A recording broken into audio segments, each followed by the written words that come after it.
Kalau mau ditimbang cintanya kami dengan cintanya PWI kepada Indonesia, lebih berat cinta kami kepada bangsa Indonesia daripada PWI. Allahu Akbar. Kami demi bangsa, demi rakyat Indonesia, jangankan di penjara. Kami bukan berani mati, cari mati untuk bangsa dan negara. Kita itu masih kalah tega, senior. Mereka itu sudah raja tega. Sementara kita masih didoktrin kita harus mengikuti akhlak Wali Songo, kita harus mengikuti etika adab Wali Songo dan lain sebagainya. Sehingga pada saat kejadian itu kebetulan saya semalam suntuk tak tidur. Jadi pada saat itu kita selalu didoktrin, jangan ada yang bawa senjata tajam, jangan sampai ada gesekan dan lain sebagainya. Negosiasi beberapa kali tidak ada titik temu, sampai ada puluhan kali negosiasi, sehingga pada saat itu teman-teman PWI-LS sempat merangsek ke acara pengajian untuk melakukan nego. Nah, di tengah-tengah negosiasi itulah sahabat-sahabat kita PWI-LS diserbu dengan menggunakan batu dan senjata tajam. Sesuk lek wis ngomong urusan perang nggak usah pakai rasa, nggak usah gawe rasa, ya. Lek wis perang, lek gak mat hukum perang itu kalau tidak dibunuh ya membunuh, itu aja yang benar sudah, daripada kita jadi korban. Katuh. Masih semangat ya? Biar tambah semangat, coba tolong ikuti saya ya, untuk menambah, memberikan motivasi kepada pasukan Laskar Sabilillah. Diikuti saya ya. Bismillahirrahmanirrahim. Ya Jabbaru ya Qaharu, ya Jabbaru ya Qahar, ya Jabbaru ya Qahar. Siapa kita?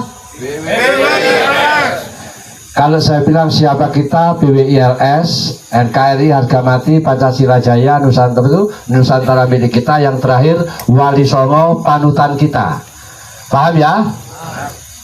Diulangi lagi. Bismillahirrahmanirrahim. Ya Jabbar ya Qahar, ya Jabbar ya Qahar, ya Jabbar ya Qahar. Siapa kita? Siapa kita? NKRI, Pancasila, Nusantara, Wali Songo. Terima kasih. Bismillahirrahmanirrahim. Alhamdulillah wa syukurillah, summa salatu wassalamu ala rasulillah Sayyidina wa habibina wa syafi'ina wa maulana Muhammad ibn Abdillah wa ala alihi wa sahbihi wa mawalah, la hawla wa la quwata illa billah, amma ba'da. Kepada segenap jajaran pengurus DPD Dewan Pimpinan Daerah Perjuangan Wali Songo Laskar Sabilillah, yang kebetulan para senior kita yang ada di depan ini yang senantiasa kami hormati, kepada para sahabat-sahabat anggota dan pasukan Laskar Sabilillah Kabupaten Banyuwangi yang kami banggakan.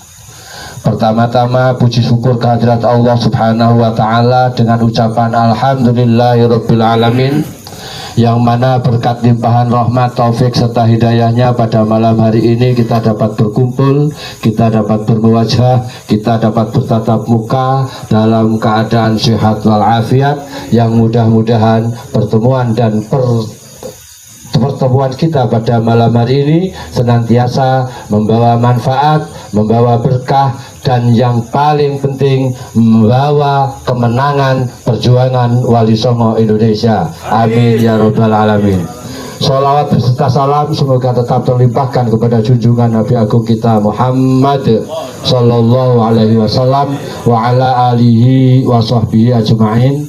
Selanjutnya para sahabat-sahabat sekalian yang kami banggakan, sesuai dengan undangan yang kami beri, yang edarkan, bahwa pertemuan kita pada malam hari ini agendanya adalah koordinasi dan konsolidasi. Yang pertama yang harus kita koordinasikan yang berkaitan dengan rencana dan program PWI-LS Kabupaten Banyuwangi, yang mana semua kita tahu bahwa hari ini eskalasi situasi dan kondisi yang berkaitan dengan fenomena nasab bukan menghangat lagi, akan tetapi sudah meletup. Meskipun letupan ini masih belum terlalu besar, akan tetapi ini sudah meletus. Seperti yang kita ketahui bersama pada tanggal 23, mohon maaf sebelum nanti waktu saya berikan kepada para senior, kami memberikan prolog dulu ya. Kemarin tanggal 23 Agustus 2025 kita semua tahu telah terjadi tragedi, telah terjadi bentrok Juli 2025 telah terjadi bentrok antara PWI LS dengan FPI di Kabupaten Pemalang, Jawa Tengah. Tentu saja kita sangat prihatin, apalagi mohon maaf kebetulan 2 orang korban yang hari ini kritis itu adalah dari pihak PWI LS. Dan sekali lagi, kalau udah ngomong urusan pasukan dan gesekan, kita itu masih kalah tega senior.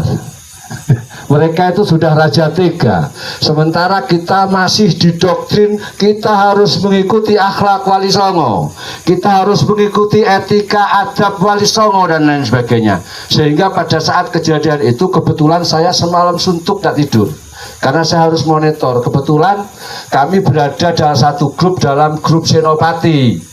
Jadi nanti ini yang biar disampaikan oleh Ketua PWI yang berkaitan dengan Diklat Pendidikan dan Pelatihan. Nah kebetulan kemarin DPP itu mengadakan pelatihan instruktur, ya, pelatihan instruktur, dan dari Kabupaten Banyuwangi terkirim 4. Setelah mengikuti pelatihan instruktur itu mendapat gelar sebagai julukan Senopati. Jadi kalau di PWILS saya, Pak Muklis dan Pak Haji Sodik itu sudah punya julukan Senopati. Nah nanti kita akan mengadakan diklat. Kalau diklat itu di tingkat wilayah provinsi, nanti julukannya Manggala. Kalau diklat itu dilaksanakan oleh DPD tingkat kabupaten, itu julukannya Jala Yuda. Jala itu net, jaring, Yuda pasukan. Jadi kita menjaring pasukan. Nah, biar nanti terkait itu akan disampaikan oleh Ketua PWILS Kabupaten Banyuwangi. Saya lanjutkan yang berkaitan dengan Pemalang. Jadi pada saat itu kita selalu didoktrin, jangan ada yang bawa senjata tajam, jangan sampai ada gesekan dan lain sebagainya. Negosiasi beberapa kali tidak ada titik temu, sampai ada puluhan kali negosiasi, sehingga pada saat itu teman-teman PWILS sempat merangsek ke acara pengajian untuk melakukan nego. Nah di tengah-tengah negosiasi itulah sahabat-sahabat kita PWILS diserbu dengan menggunakan batu dan senjata tajam, sehingga korban yang paling kritis itu adalah dari PWILS. Sementara kondisi seperti ini telah diputarbalikkan fakta oleh para FPI dan Habaib, sehingga seolah-olah PWILS yang menyerang, seolah-olah PWILS yang membawa senjata tajam. Padahal pada saat itu PWILS hanya menggunakan tangan kosong. Kalau toh menggunakan senjata hanya pentungan yang ditemukan di tengah jalan atau di kebun-kebun masyarakat. Sebenarnya korban yang banyak itu justru dari pihak FPI. Dari pihak FPI itu 15 lebih korbannya, dari kita 9. Cuman bedanya kalau FPI korbannya itu cuma luka-luka apa? Pukulan kayu, bambu dan lain sebagainya. Sementara yang dari PWILS itu lukanya karena kena tebasan senjata tajam. Sehingga hari ini masih ada 2 yang sangat kritis, yang dari Wonosobo yang bernama Pak Saian itu, dan dari Pekalongan yang namanya Dimyati, sampai saat ini masih kritis.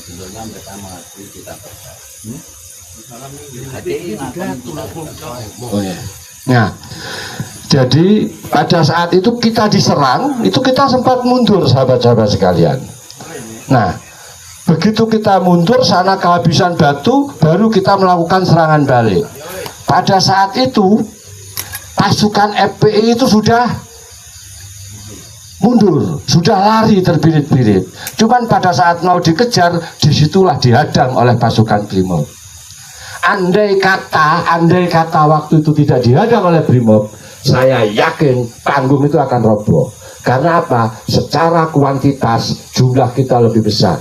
Waktu itu PWI LS sekitar 4.000, sementara FPI cuma 750. Cuman bedanya mereka membawa senjata tajam, mereka membawa batu, kita hanya tangan kosong dengan pentungan.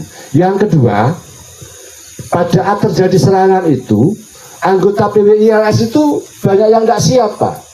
Jadi hanya beberapa sekitar 300 yang di depan itu, yang lain di belakang. Jaraknya jauh, sekitar 100 meter. Nah, 300 meter itu dari tempat transit ke acara. Kalau pada saat terjadi kerusuhan itu, pasukan yang sudah merapat dengan pasukan yang diserang itu sekitar 100 meter. Jadi 300 dikepung orang 750 bawa senjata tajam.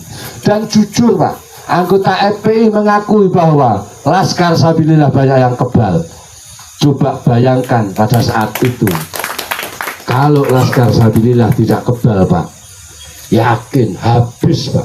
Mereka sangat kejam, sangat sadis, Pak. Lebasnya wis ngawur, wis kejam itu.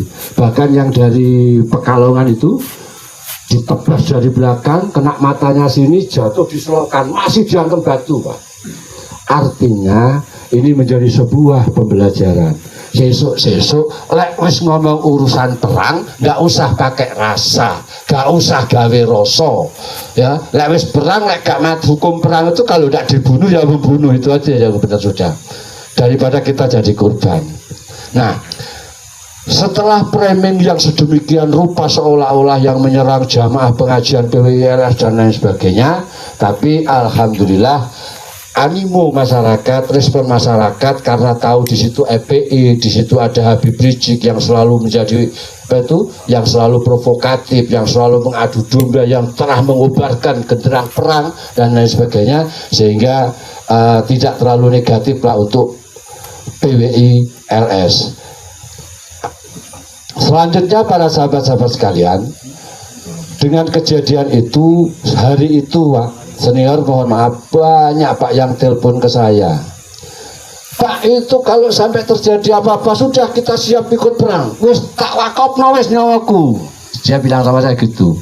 Banyak, tapi tidak termasuk pasukan, ini masyarakat umum. Banyak yang kontak, saya bilang begini, tidak bisa begitu, Pak. PWILS ini organisasi. Organisasi itu ada aturan mainnya, organisasi itu ada ketentuannya. Cuman ya tak batin. Lek panci wani tenan, kalau memang kepingin eksekusi muhibin utawa gaib, ya aja pamit. Moro-moro sikat dari ngono ilang malah gak apa-apa. Lek pamit mesti gak oleh ya. Semangat ya. Siapa kita? Jadi kita datang aksi damai. Kita datang aksi damai karena kami di sini dari berbagai lapisan masyarakat, ya, dari berbagai lapisan masyarakat. Karena ada yang dari Jakarta, ada yang dari Bogor, ada dari Depok, ada dari Tangerang. Kami datang aksi damai untuk menolak, ya, adanya pelantikan PWILS di Jabodetabek. Kenapa? Karena PWILS adalah ormas yang selama ini memecah belah umat Islam, memecah belah bangsa, mengadu domba sesama anak bangsa, mengkotak-kotakkan pribumi, non pribumi. Ini kan mengkotak-kotakkan namanya. Harusnya kita itu bersatu. Nah, jadi tujuan kami tidak lain. Kami nak membubarkan pengajian. Kalau kami bubarkan pengajian, apa bedanya sama mereka? Kami tidak mau. Kami ingin ke depan Indonesia ini sama-sama aman. Walaupun andaikan beda tujuan, beda pemikiran, beda torikoh, beda pemahaman, beda keyakinan, tetap saling menghargai. Ngapain harus bubarkan pengajian? Jadi kami datang aksi damai dan kami alhamdulillah diterima dari Bapak Kapolres, Pak Abdul, kemudian Pak Dandim, Pak Iman. Beliau-beliau bermusyawarah dengan kami sehingga alhamdulillah aksinya damai dan tidak ada apa-apa. Jadi intinya kami hanya itu saja. Semata-mata ini karena kecintaan kami kepada bangsa Indonesia. Kami tidak mau bangsa rakyat Indonesia dipecah belah. Apapun suku, agama, rasnya. Sampai di sini ada yang Kristen. Mana perwakilan dari Kristen? Yang perwakilan dari Kristen, Buddha, Hindu, ada semua kita dari sini. Ya, ada juga dari Rapera, rakyat pelindung penjaga negara, yang dimana kita sama-sama rakyat, apapun warna suku, apapun agama, suku, rasnya kita bersatu. Ya. Jadi sekarang bukan lagi masanya saling menghina, mencaci, memaki. Nah, ayo sama-sama kita bersatu. Dan sekali lagi saya tegaskan, siapapun yang ingin mencoba-coba memecah belah bangsa, siapapun ingin memprovokasi, menebar kebencian sehingga bangsa terpecah belah, umat terpecah belah, ya, siapapun akan saya ratakan. Bib, poin-poinnya mungkin apa alasan mau nolak PWI itu, Bib? Kan Poin-poinnya. saya udah sebutkan. Ya, Tadi udah saya sebutkan. Ya, apa ada buntut dari? Saya ada pengajian, ibu-ibu. Ya, mohon maaf. Tadi juga udah saya.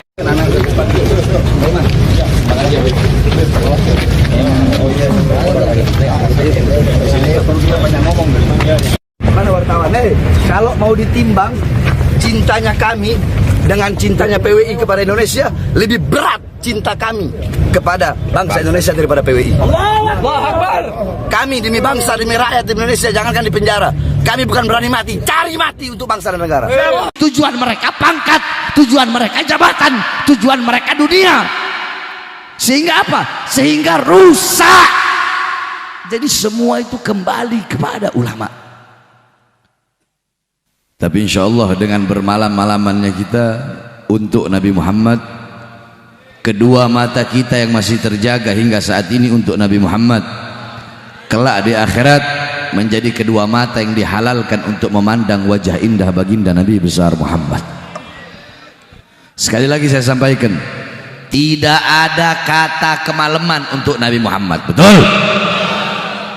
Kalian giliran malam mingguan laki-laki sama perempuan sampai subuh sampai pagi, giliran untuk Nabi Muhammad, oh udah kemalaman. Tidak ada kata kemalaman, tidak ada kata kepagian untuk baginda Nabi besar Muhammad. Assalamualaikum warahmatullahi wabarakatuh. Alhamdulillah, alhamdulillahil qawiyyi sultanu, al-wadihil burhanu, al-mabsut fil wujud karamuhu wa ihsanuh. Allahumma salli wa sallim wa barik wa karrim wa azim ala nuril anwar wa sirril asrar wa tiryakil akhyar wa miftahi babil yasar sayyidina wa maulana Muhammadinil Mukhtar wa alihil athhar wa ashabihil akhyar adada ni'amillahi wa ifdalih, amma ba'd. Yang saya cintai, yang saya muliakan, segenap para alim ulama, para habaib, para kiai, para asatid, para tuan-tuan guru, para tokoh masyarakat, segenap aparat pemerintah, walaupun acaranya sudah bubar, tetapi ketika saya datang acaranya dilanjut. Ini jarang terjadi, saudara-saudara. Ini menunjukkan bahwasanya semangat masyarakat Pekayon begitu luar biasa. Alhamdulillah. Saudara-saudara sekalian yang dimuliakan oleh Allah, mungkin tadi telah panjang lebar para kiai, para ustadz, para habaib menjelaskan tentang maulid baginda Nabi besar Muhammad. Betul? Menjelaskan kemuliaan Nabi, keagungan Nabi Muhammad. Jadi pada kesempatan yang mulia ini saya tidak membahas itu. Saya hanya akan sedikit membahas tentang perkataan maqalah daripada Al-Imam Ghazali radhiyallahu an. Jadi saya harap pasang hati, pasang telinga, dan dengarkan sedikit nasihat yang insya Allah bermanfaat. Saudara-saudara sekalian yang dimuliakan oleh Allah, Al-Imam Ghazali radhiyallahu an, Hujjatul Islam, Mujaddidul Islam. Siapa yang tidak kenal Al-Imam Ghazali? Beliau seorang ulama besar, beliau seorang pembaharu Islam. Karya-karya kitab-kitab beliau begitu luar biasa. Ihya Ulumuddin, Bidayatul Hidayah, Minhajul Abidin, Miyarul Ilim, Al-Wajiz, Al-Wasid, Dan masih banyak lagi, Mukasyafatul Qulub, Kasyaf Ulum Ruh, banyak kitab-kitab karangan beliau Al-Imam Ghazali, yang dimana diceritakan ketika itu ada seorang ulama bermimpi. Di dalam mimpinya, di situ ada Nabi Muhammad dan ada Nabi Allah Musa alaihi salam sedang bercakap-cakap. Jadi sebelum saya jelaskan makolahnya Imam Ghazali, saya ceritakan dulu siapa ini Imam Ghazali. Ketika itu Nabi Musa berkata kepada Imam Ghazali, kepada Rasulullah SAW, wahai Muhammad, engkau berkata ulama ummati kal anbiya bani Israel. Ulama, orang-orang berilmu dari kalangan umatku itu sama kepintarannya dengan nabi-nabi dari kalangan Bani Israel. Kata Nabi Musa, aku mau lihat seperti apa sih ulama dari kalangan umatmu yang kau bilang lebih pintar, ya, lebih afdol dari nabi-nabi kalangan Bani Israel. Ketika itu Nabi Muhammad memanggil Imam Ghazali. Nabi Musa bertanya kepada Imam Ghazali, siapa engkau? Imam Ghazali menjawab, ana Muhammad bin Muhammad bin Muhammad Al-Ghazali. Saya adalah Muhammad, bapak saya Muhammad bin Muhammad, kakek saya Muhammad Al-Ghazali. Al-Ghazali itu adalah lakop, gelar. Setiap lakop itu pasti punya nisbat. Nisbat itu penyandaran kepada gelar tersebut. Contoh, ibu-ibu tahu Abu Nawas? Tahu nggak? Abu Nawas itu lakop, gelar. Apa artinya? Bapaknya kerah. Jadi kerah